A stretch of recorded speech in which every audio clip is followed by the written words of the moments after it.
අපි අද උදේම රුවන්වැලි මහා සෑයට යන්න හිතුවා.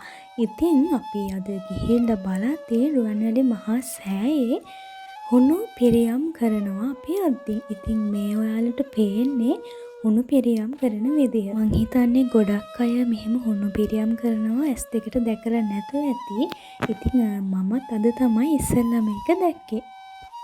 ඉතින් මේ තියෙන්නේ දාස්පෙතිය වලින් චෛත්‍යයක් කරලා රුවන්වැලි මහා සෑයට පූජා කරන ලස්සන වෙලාව.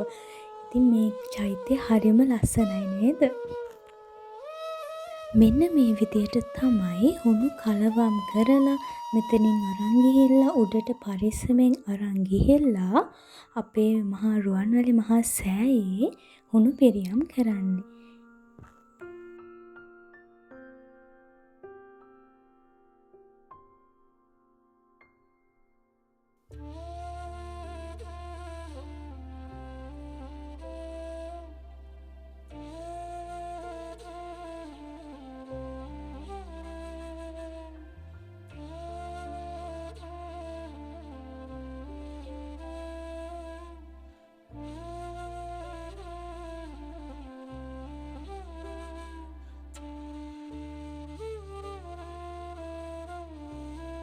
ලස්සනම ලස්සන මල් ආසන ගොඩාක් අදත් හදලා තිබ්බා. ඉතින් ඒ වගේ එකක් තමයි මම මේ දැන් ඔයාලට පෙන්වන්නේ.